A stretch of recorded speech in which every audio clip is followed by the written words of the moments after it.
Hello दोस्तों, मैं लेकर आ गई हूँ एक बहुत ही जबरदस्त मूवी जो कि भरी हुई है ट्विस्ट और सस्पेंस से। But before we start the video, do not forget to like the video and subscribe to my channel. Movie की शुरुआत होती है हमारे फीमेल लीड लिन्यू से, जो कि लेबर रूम में मौजूद थी और काफी पेन में थी। तभी उसके पास जिया आती है। लिन्यू जिया से कहती है कि प्लीज मेरे बच्चे को बचा लो, मैं बहुत तकलीफ में हूँ। जिस पर वो कहती है कि इसकी कोई जरूरत नहीं है, इनफैक्ट मुझे इन बच्चों के बाप ने ही भेजा है इनको खत्म करने के लिए। युगबाई और उसकी फैमिली को लगता है कि तुम इस काबिल नहीं कि पाई फैमिली के बच्चों को जन्म दे सको, तभी उन्होंने मुझे इन बच्चों को खत्म करने के लिए भेजा है। जिया उसको मजीद तकलीफ पहुंचाती है और उसे कहती है कि मैं बिल्कुल भी नहीं चाहती कि तुम या तुम्हारे बच्चे पाई फैमिली के आगे पीछे घूमे। नर्स जिया को बताती है कि इनकी कंडीशन काफी क्रिटिकल है, इसलिए आपको ऐसा नहीं करना चाहिए था। लेकिन इन बातों से जिया को बिल्कुल भी फर्क नहीं पड़ता। लेबर रूम से निकलते ही जिया ने युगबाई को फोन करके बताया कि लिन्यू ने अपने बच्चों को अबॉर्ट कर दिया है। उसने बताया कि ये बच्चे तुम्हारे नहीं बल्कि किसी और के हैं। इनफैक्ट वो अपने एक्स बॉयफ्रेंड के साथ चाइना छोड़कर यहाँ से जा रही है। ये सब सुनने के बाद युगबाई काफी शॉक में आ गया। इसी दौरान उसका एक्सीडेंट हो जाता है, जबकि उसकी आंखें बंद होने लगी। तभी वो कहता है कि लिन्यू, तुमने मेरे साथ बिल्कुल भी अच्छा नहीं किया, तुम्हें इस तरह अपने वादे से पीछे नहीं हटना चाहिए था।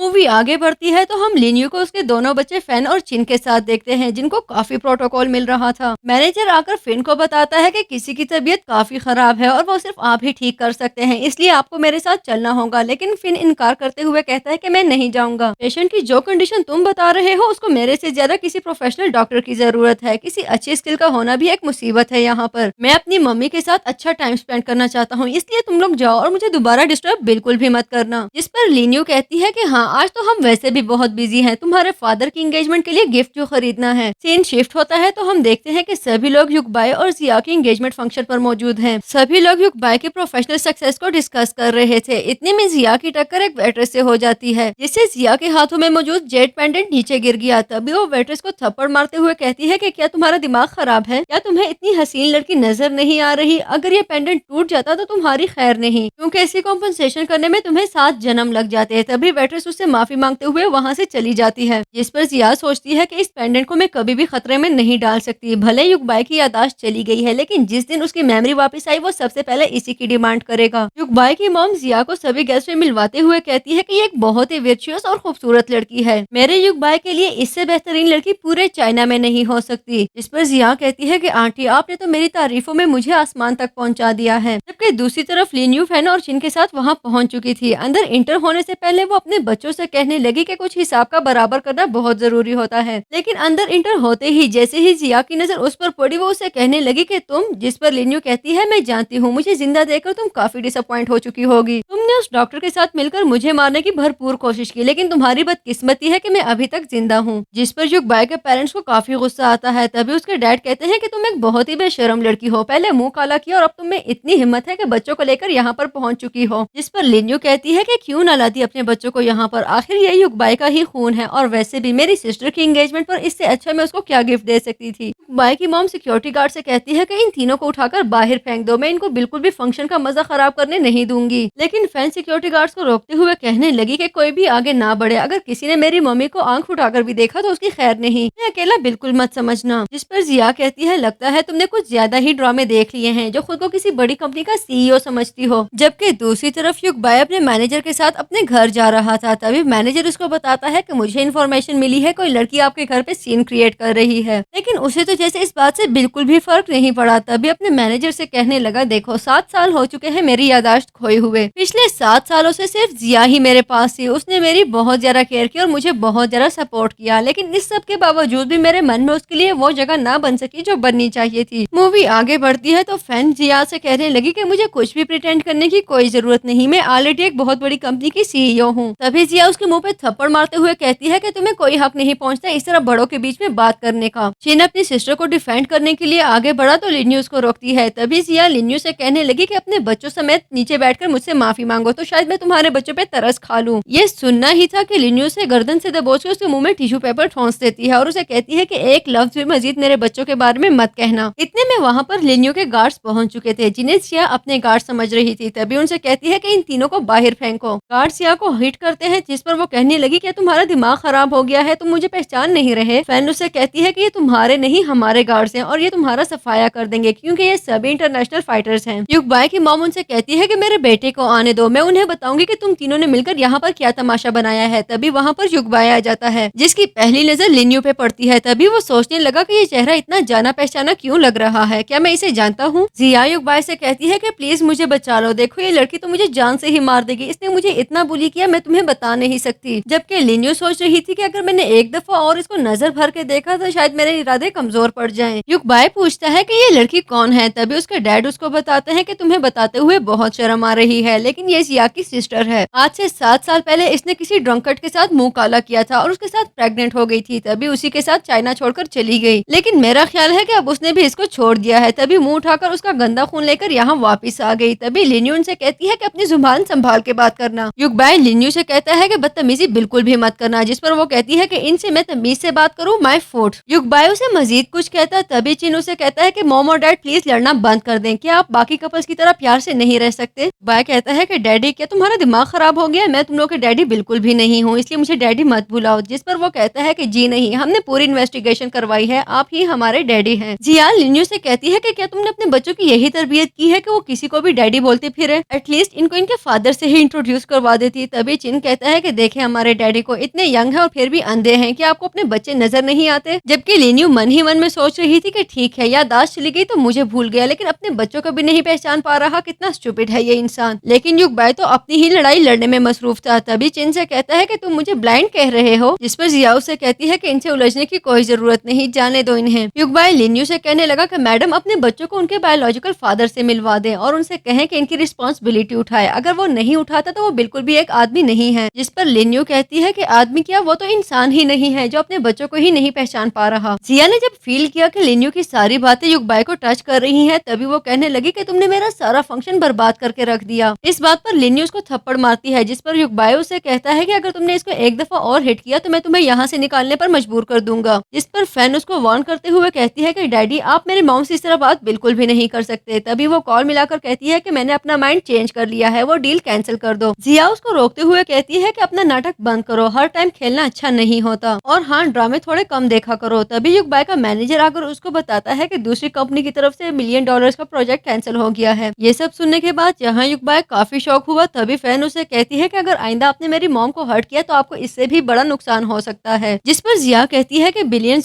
की पाई फैमिली के आगे कोई वक़्त नहीं, इसलिए तुम तीनों यहाँ से चलते बनो। चिन कहने लगा रुको जरा, इस औरत को तो मैं एक अच्छा सबक सिखाता हूँ। तभी फैन उसको रोकते हुए कहती है कि अभी इसकी जरूरत नहीं, अपना मैजिक हम इसको फिर कभी दिखाएंगे। इनको सबक सिखाने के लिए तो मेरे 3 मिनट ही काफी हैं, तुम देखना जब लिन फैमिली के मेंबर्स अपनी फंडिंग को विड्रॉ करेंगे तो इनकी अकल ठिकाने आ जाएगी। जिया उससे कहती है लगता है तुम्हें एक्टिंग की एडिक्शन हो चुकी है, देखो 3 मिनट गुजर चुके हैं और कुछ भी नहीं हुआ। इतने में युगबाई के फादर को इन्फॉर्म किया जाता है कि लिन फैमिली ने अपनी सारी इन्वेस्टमेंट रोक दी है। फैन उनसे कहने लगी कि अगर आप इस सब से बचना चाहते हैं तो मिस्टर युगबाई को अभी मेरी मॉम से माफी मांगनी होगी। तभी जिया कहती है कि वो कभी भी माफी नहीं मांगेंगे। जिस पर फैन कहने लगी कि ठीक है अगर ऐसा ही है तो फिर अपनी बैंकरप्टी का इल्जाम मुझ पर मत लगाना। जिस पर युगबाई उसे कहता है कि ठीक है कि तुम पावरफुल हो, लेकिन पाई फैमिली भी इतनी कमजोर नहीं कि दिनों में बैंकरप्ट हो जाए। मैं तुम्हें बता दूं कि हमारी फैमिली की जड़ें बहुत ज्यादा मजबूत है और यही सीन हमारे बिजनेस का है। लिन्यू अपने बच्चों को वहाँ से चलने का कहती है और बताती है कि मेरा यहाँ पर दम घुट रहा है, यहाँ का माहौल बिल्कुल भी अच्छा नहीं। लेकिन बच्चे कहते हैं कि जाने से पहले हम अपने डैड को गिफ्ट देना चाहते हैं। तभी वो कुछ बैनर्स आवेजा करते हैं जिस पर बिच लिखा हुआ था। जिया फैन से कहने लगी कि क्या तुम मुझे बिच कह रही हो। तभी वो कहती है कि अगर आपको अपना आप इसी काबिल लगता है तो फिर अपने आप को ही बिच समझे। जिया सख्ती से उसका हाथ पकड़ती है तो युगबाई उसको रोकता है, जिस पर लिन्यू उसको थप्पड़ मारते हुए कहती है कि मेरी बेटी की साइड कभी भी मत लेना, ना ही मेरी बेटी को हाथ लगाने की हिम्मत करना। अगर तुम अपने बच्चों को नहीं पहचान सकते तो तुम्हें इस बात का भी कोई हक नहीं कि उनको सपोर्ट करो। इस सब बातों के बाद लिन्यू की मेमोरीज युगबाई के माइंड को क्लिक करती हैं और उसे जैसे कुछ कुछ याद आने लगा। ये आगे बढ़ते हुए लिन्यू को हिट करने लगी और उसे कहती है कि तुम्हारी हिम्मत भी कैसे हुई मेरी फियांसी को हिट करने की। तभी युगबाई उसको रोकते हुए लिन्यू को संभालता है। जिया फील कर चुकी थी कि युगबाई को शायद कुछ कुछ याद आने लगा है। तभी वो लिन्यू को यहाँ से जाने के लिए कहती है, लेकिन युगबाई उसको रोकते हुए उसे कहता है कि मुझे तुमसे कुछ बात करनी है। जिस पर लिन्यू कहती है कि मुझे तुम जैसे बेवकूफ इंसान से बात करने का कोई शौक नहीं, तुम दोनों हमेशा एक साथ रहो ताकि दूसरों को हर्ट ना कर सको। इतने में युगबाई का मैनेजर उसके पास पहुंचा और उसे बताता है कि जिस त्याही मान को हम कांटेक्ट करने की कोशिश कर रहे थे उसने आपकी हेल्प करने के लिए रजामंदी जाहिर कर दी। एक दफा वो आपकी ब्रेन में से ब्लड कोट निकाल दे तो 7 साल पहले खोई हुई यादाश्त वापस आ सकती है। जिस पर चिन सोचने लगा कि अच्छा, जिस पेशेंट को मेरी हेल्प की जरूरत थी वो कोई और नहीं बल्कि मेरे अपने डैड हैं। अगर मैं इनकी हेल्प करूं तो इनकी याददाश्त वापस आ सकती है और फिर शायद इस तरह वो मॉम के साथ खुशी खुशी रहने लगे। चिन लिन्यू से कहने लगा कि मुझे डैड को ट्रीट करना होगा, लेकिन लिन्यू उसको ऐसा करने से रोकती है और कहती है कि इसकी हिस्ट्री काफी कॉम्प्लिकेटेड है, इसलिए तुम्हें इस सब में नहीं पढ़ना चाहिए। जिस पर युग बायो से कहता है कि आखिर तुम्हें मुझसे मसला ही क्या है, तुम्हें क्यों मुझसे इतनी नफरत है, क्या हमारे बीच में कभी कुछ हुआ है?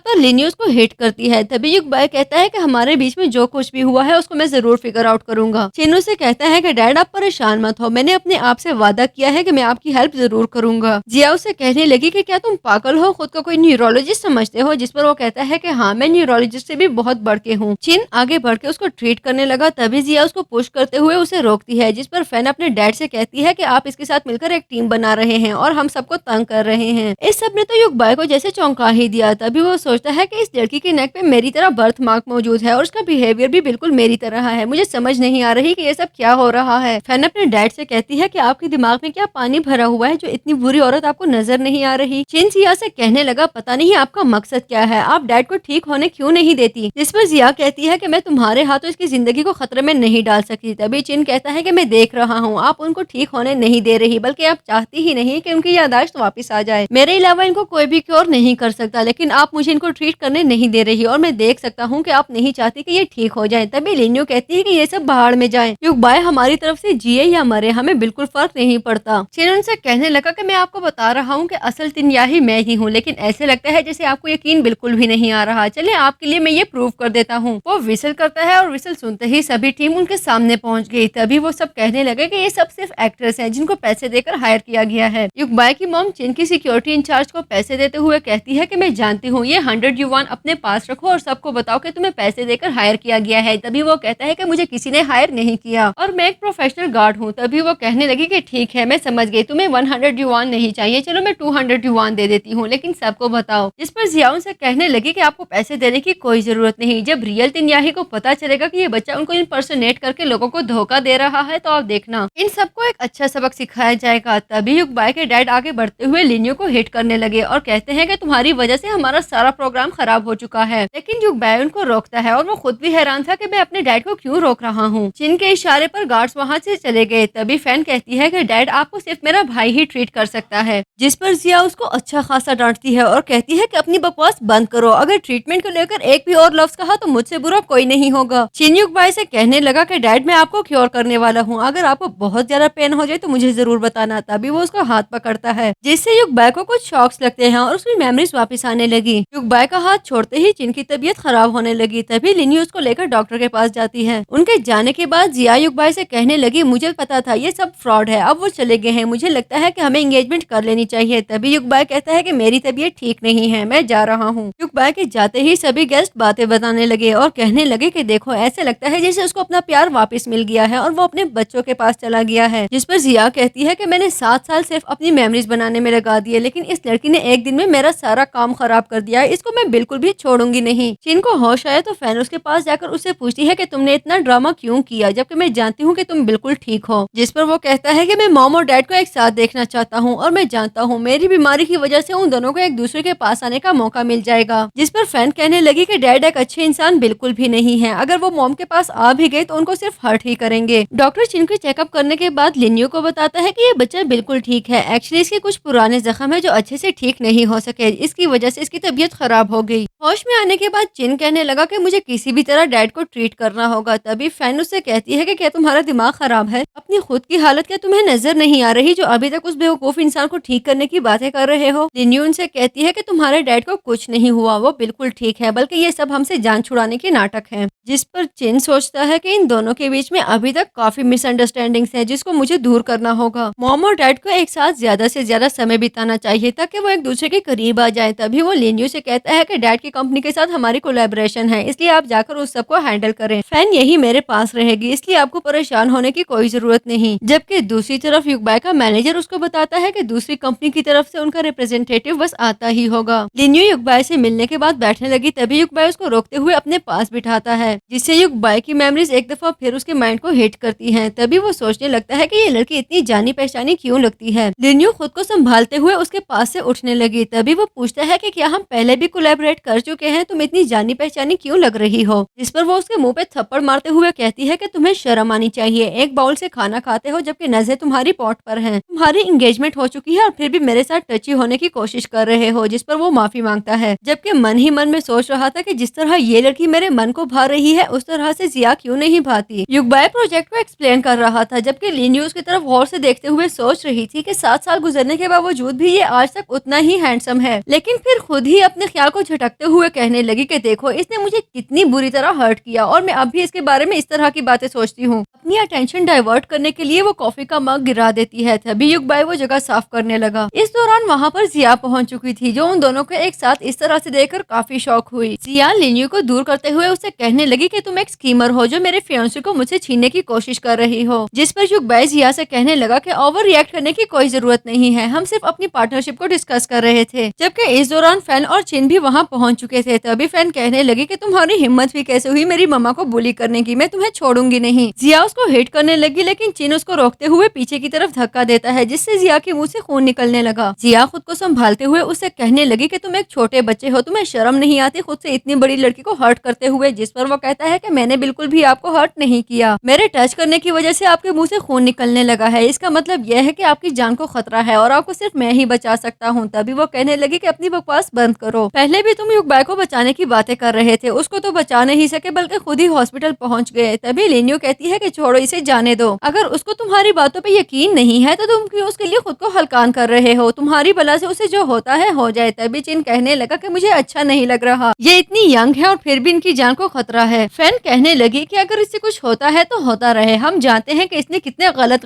काम किए हैं, तुम्हें इसके लिए बिल्कुल भी परेशान नहीं होना चाहिए। जिस पर चिन उसको बताने लगा कि मैं इसकी सेहत को लेकर बिल्कुल भी परेशान नहीं, बल्कि मुझे इंतजार है कि ये कब मेरी मिन्नतें करेगी कि मैं इसको बचाऊं, क्योंकि मेरे अलावा इसको कोई नहीं बचा सकता। और तब मैं चाहूंगा कि ये वो सारी चीजें एक्सपोज करे कि किस तरह इसने मॉम और डैड को अलग किया। जिया इन सारी बातों से अच्छी खासी परेशान हो चुकी थी। तभी चिन उससे कहने लगा, आंटी मैं सिर्फ आपको एक रिमाइंडर दे दूं कि ड्रिंक बिल्कुल भी मत करना, और हाँ अगर किसी ने आपको किसी हैवी ऑब्जेक्ट से हिट कर दिया तो हो सकता है कि आपको अपनी जान से हाथ धोना पड़े।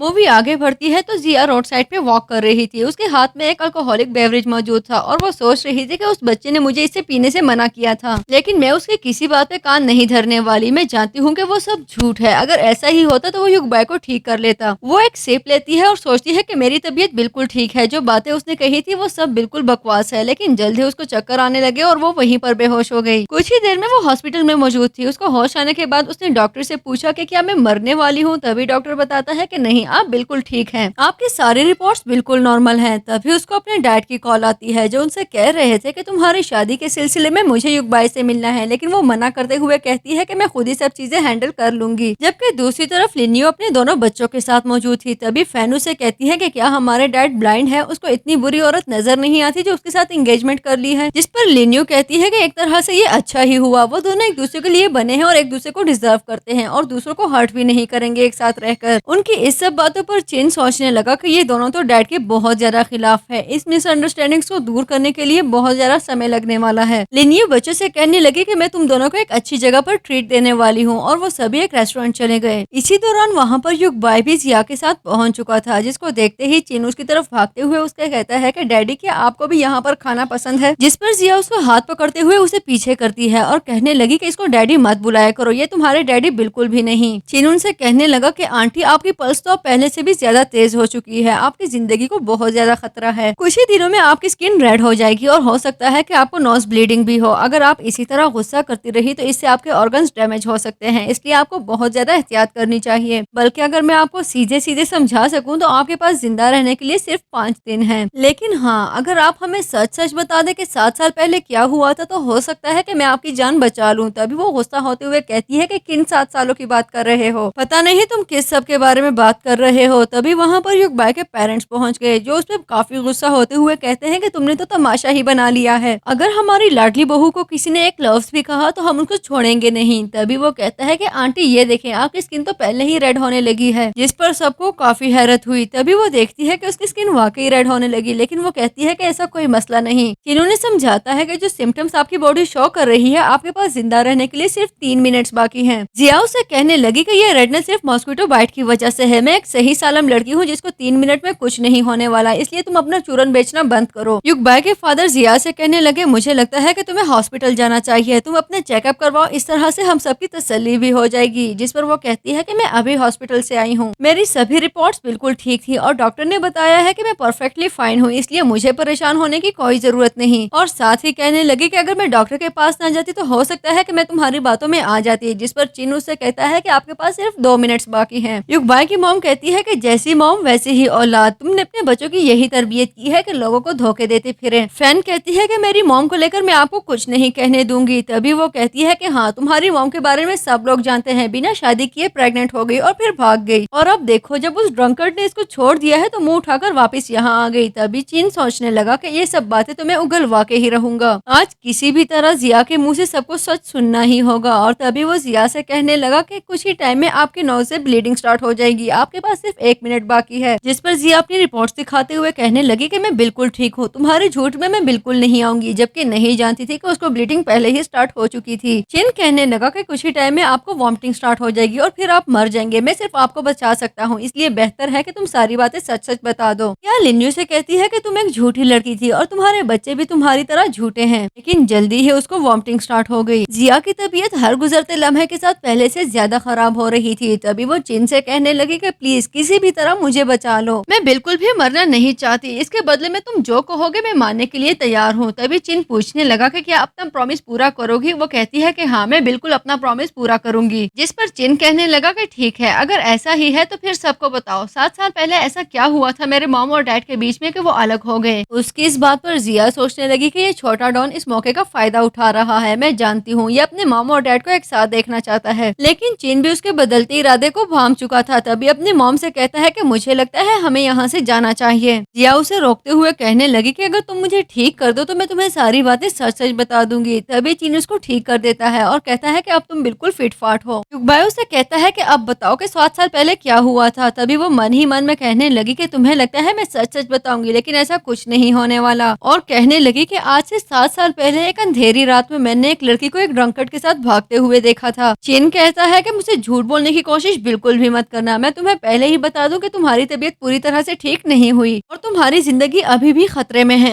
चिन लिन्यू को वहाँ से चलने के लिए कहता है। वो जाने लगे। तभी युगबाई की मदर उसे कहती है कि क्या तुम्हें शर्म नहीं आती? अपनी सिस्टर की हालत तुम्हें नजर नहीं आ रही क्या? युगबाई के फादर भी कहने लगे कि क्या तुम अपनी बहन को अपनी नजरों के सामने मरता हुआ देखना चाहती हो? तुम्हें शर्म आनी चाहिए। लिन्यू उनसे कहती है कि अगर मेरी सिस्टर मुझे मरता हुआ देख सकती है तो मैं भी उसको मरता हुआ देखना चाहूंगी, मुझे बिल्कुल फर्क नहीं पड़ता। लेकिन जिया चिन को रोककर उसे कहने लगी कि ठीक है, मैं तुम्हें सब कुछ सच सच बता देती हूँ, लेकिन प्लीज तुम मेरा ट्रीटमेंट कर दो। आज से 7 साल पहले युगबाई का एक्सीडेंट हो गया था। ये सब सुनते ही युगबाई को जैसे कुछ कुछ याद आने लगा। तभी उसके सर में बहुत ज्यादा दर्द शुरू हो जाता है। उसके पेरेंट्स उसको लेकर हॉस्पिटल चले गए। उनके जाने के बाद लिन्यू अपने बच्चों से कहती है कि मैं जानती हूँ तुम दोनों थक चुके हो, इसलिए घर चलो, तुम लोग को अब रेस्ट करना चाहिए। लेकिन जिया उनको रोकते हुए कहने लगी कि तुम लोग नहीं जा सकते। वो चिन से कहती है कि तुम्हें किसी भी सूरत मेरा ट्रीटमेंट करना होगा। जिसपे चिन कहने लगा कि जब तक मेरे डैड को सब बातें पता ना चल जाए मैं तुम्हारा ट्रीटमेंट नहीं करूंगा, लेकिन मैं तुम्हें बता दूं कि तुम किसी भी टाइम मर सकती हो। जिया उससे कहने लगी कि युगबाई के उठते ही मैं उसको सारी बातें बता दूंगी। तभी चिन लिन्यू से कहता है कि मैं डैड के उठने तक उनका वेट करना चाहता हूँ। जिस पर वो कहती है कि ठीक है। नेक्स्ट सीन में लिन्यू अपने बच्चों के साथ हॉस्पिटल पहुंच चुकी थी, जहाँ पर जिया पहले से ही मौजूद थी। डॉक्टर के निकलने पर वो पूछने लगी तो डॉक्टर बताता है कि अब वो पहले से ठीक है, लेकिन स्ट्रेस की वजह से उसकी तबीयत दोबारा खराब हो सकती है, इसलिए आप लोगों को एहतियात करना होगी। लिन्यू सोचती है कि इस लड़के ने मुझे कितना हर्ट किया, मुझे धोखा दिया, मुझे 7 साल के लिए अकेला छोड़ दिया, लेकिन फिर भी उसको तकलीफ में देखकर मुझे इतना बुरा क्यों लग रहा है। जबकि चिन सोच रहा था लगता है कि डैडी को कुछ ना कुछ याद आ ही गया होगा, क्योंकि स्टिमुलेशन की वजह से ही उनकी तबीयत खराब हुई थी। जिया चिन को यकीन दिलाती है कि युगबाई के ठीक होने पर मैं उसको सब कुछ बता दूंगी, अभी उसकी तबीयत बिल्कुल भी ठीक नहीं। लिन्यू अपने बच्चों को लेकर वहाँ से जाने लगी तो जिया कहती है कि मेरा ट्रीटमेंट करना बिल्कुल भी मत भूलना। हॉस्पिटल के कॉरिडोर में लिन्यू चिन से पूछती है तुम्हें नहीं लगता कि तुम उसको कुछ ज्यादा ही परेशान कर रहे हो? जिस पर वो कहता है कि नहीं, मुझे पता नहीं था कि वो इतनी जल्दी बेवकूफ बन जाएगी। उनकी ये बातें जिया भी सुन चुकी थी। तभी उनके जाने के बाद कहने लगे कि अच्छा, ये मुझे बेवकूफ बना रहा है, लेकिन मैं भी सब जानती हूँ। लिन्यू अपने बच्चों के साथ हॉस्पिटल से निकली तो काफी तेज बारिश हो रही थी। तभी युग बाय उसके पास आता है और उसे कहता है कि मुझे कुछ कुछ याद आने लगा है। 7 साल पहले तुम प्रेग्नेंट थी, तुम मुझसे बहुत ज्यादा प्यार करती थी, लेकिन मुझे पता नहीं कि वो बच्चा कहाँ चला गया। मुझे नहीं पता कि ये दोनों बच्चे किसके हैं और न ही मैं ये जानता हूँ कि तुम इन बच्चों को अकेले क्यों पाल रही हो, लेकिन मुझे पता है कि ये सब आसान नहीं है, इसलिए मैं इन बच्चों के बाप को ढूंढने में तुम्हारी मदद करूंगा। इस बात पर वो बुरी तरह हर्ट होती है। तभी उसको हिट करते हुए कहती है कि अगर दोबारा हिट नहीं होना चाहते तो मेरे सामने मत आना। वो कहने लगा कि ठीक है कि तुम मेरी शक्ल नहीं देखना चाहती, लेकिन चलो मैं तुम्हें ड्रॉप कर दूं, जिस पर वो मना कर देती है। तभी युगबाय कहने लगा कि अगर तुम्हें अपना नहीं ख्याल तो बच्चों का ही ख्याल कर लो, इन्हें ठंड लग जाएगी। लिन्यू से कहने लगे कि तुम्हें अब बच्चों का ख्याल आया, इससे पहले कहाँ थे। इतने में वहाँ टैक्सी पहुंच चुकी थी तो लिन्यू बच्चों को लेकर वहाँ से चली गई। नेक्स्ट सीन में लिन्यू अपने बच्चों के साथ अपने घर पे मौजूद थी। तभी उसको जिया की कॉल आती है जो उसे कह रही थी कि तुम्हें बहुत शौक था 7 साल पहले जो हुआ था उसके बारे में जानने का, तो तुम आ जाओ, मैं तुम्हें बता देती हूँ। अगर तुम्हें सच जानना है तो मैं तुम्हें टाइम और जगह बता देती हूँ, टाइम पर पहुंच जाना। पर लिन्यू सोचने लगी कि पता नहीं इसने इस बार क्या प्लान बनाया होगा। लिन्यू बच्चों को बताती है कि हमारी क्लास रियूनियन हो रही है, इसलिए मुझे वहाँ पर जाकर अपने फ्रेंड से मिलना होगा। नेक्स्ट सीन में जिया अपनी क्लासमेट्स के साथ मौजूद थी। तभी उसके सभी फ्रेंड्स उसकी तारीफें कर रहे थे और उसे कह रहे थे कि तुम्हारे होने वाले हस्बैंड बहुत ही सक्सेसफुल और हैंडसम है। खाना सर्व हो चुका था, लेकिन जिया कह रही थी कि हमें थोड़ा वेट करना चाहिए, हमारी एक क्लासमेट अभी भी बाकी है। इतने में लिन्यू वहाँ पर पहुंच चुकी थी। तभी एक लड़की उसको कहती है कि क्या तुम्हें शर्म नहीं आती, इतना सब कुछ हो जाने के बावजूद तुम में इतनी हिम्मत है कि यहाँ मुंह उठाकर पहुंच गई। तभी वो कहती है कि मैं जितनी बेशरम भी हो जाऊं तुम्हारी जितनी नहीं हो सकती। जिया उसे कहती है कि अपना मुंह बंद करो, जो हरकतें तुमने की उसकी वजह से हम सबके सर झुक गए, और देखो अब तुम वापस आ गई हो और मेरे हस्बैंड को सेड्यूस करने की कोशिश कर रही हो, इसलिए अपना मुंह बंद ही रखना। लिन्यू जिया से कहने लगी कि आज से 7 साल पहले जो कुछ भी हुआ मैं उसके बारे में बहुत अच्छे से जानती हूँ। इनफैक्ट तुम भी ये सब जानती हो, बल्कि तुम्हारे दिल में बहुत बड़ा चोर बैठा हुआ है। तुम प्रेग्नेंट थी और तुम्हारा बच्चा इलेजिटिमेट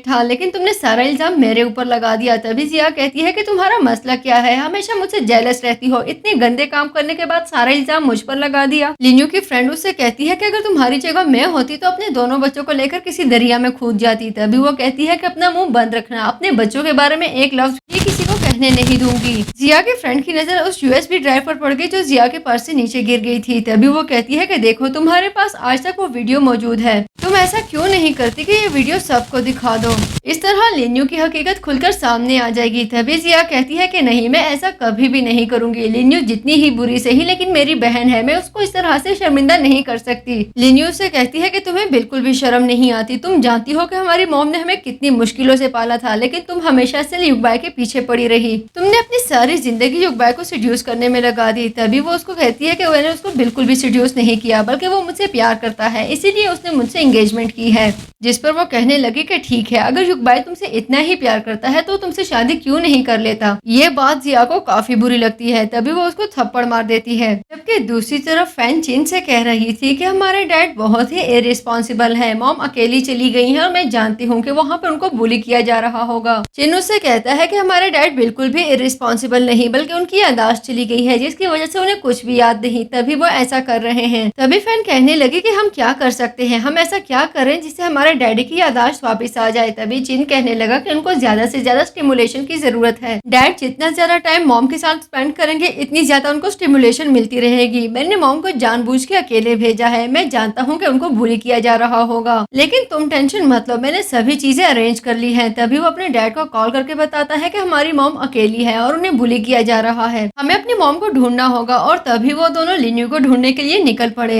जबकि लिन्यू अभी तक जिया और उसके फ्रेंड्स के साथ मौजूद थी। तभी जिया उसे कहती है कि हमारी शादी तुम्हारी वजह से नहीं हो सकी, बल्कि तुमने तो हमारी एंगेजमेंट का सारा प्रोग्राम भी खराब कर दिया। उन दोनों के बीच में लड़ाई काफी बढ़ चुकी थी। तभी जिया गार्ड्स को बुलाकर उसको पकड़वा देती है और उसे कहती है कि देखो आज मैं तुम्हारे साथ करती क्या हूँ, तुम्हें बहुत शौक है ना मर्दों को अट्रैक्ट करने का, आज मैं तुम्हारे ये सारे शौक बहुत अच्छे से पूरे करने वाली हूँ। जिया के कहने पर उसे गार्ड्स लिन्यू को हैरास कर रहे थे, जबकि वो खुद उसकी वीडियो बनाने में मसरूफ थी। तभी वो दोनों वहाँ पर अपनी मॉम को बचाने के लिए पहुंच चुके थे। फैन के गार्ड्स जिया को पकड़ते हैं। तभी तभी फैन उनसे कहती है कि इसको अच्छा सबक सिखाना, इसके साथ किसी किस्म की लीनियंसी भी नहीं होनी चाहिए। तभी लिन्यू के बच्चे उससे वादा करते हैं कि आइंदा हम हमेशा आपको प्रोटेक्ट करते रहेंगे। फैन के गार्ड सिया को हेट करते हैं। तभी वो बच्चों से कहने लगी कि मैं तुम दोनों को कभी भी नहीं छोड़ूंगी, जिस पर फैन उससे कहती है कि हमारी नहीं बल्कि अपनी फिक्र करो, तुम्हारी तो शक्ल ही बिगड़ गई है। सिया उससे कहती है कि तुमने मुझे मारने के लिए लोगों को हायर किया, ये सारी बातें मैं युगबाई को बताऊंगी और जब उसको पता चलेगा कि मैं इस हालत में यहाँ हूँ तो वो तुम लोगों को छोड़ेगा नहीं। जिस पर फैन कहती है कि उसे शौक से बताओ, मैं भी देखना चाहूंगी कि वो कैसा रिएक्ट करता है। इतने में वहाँ पर युगबाई भी पहुंच चुका था। तभी सिया कहने लगी कि देखो अब तुम्हें कोई नहीं बचा सकता। लेकिन युगबाई लिन्यू की तरफ बढ़ते हुए उसे पूछने लगा कि क्या तुम ठीक हो, जिस पर वो कहती है कि हाँ मैं बिल्कुल ठीक हूँ। फैन सिया से कहती है कि अब तो तुम्हें पता चल ही गया होगा कि मेरे डैडी किसके बारे में ज्यादा परेशान होते हैं। जिस पर वो कहने लगी युगबाई तुम ऐसा कैसे कर सकते हो, तुम मेरी हालत नहीं देख रहे क्या। फैन के इशारे पर गार्ड्स वहाँ से चले गए। तभी सिया युगबाई के पास आकर कहती है कि देखो इन्होंने मेरी क्या हालत कर दी है, इन्होंने मुझे इतनी बुरी तरह बीट किया मैं तुम्हें बता नहीं सकती।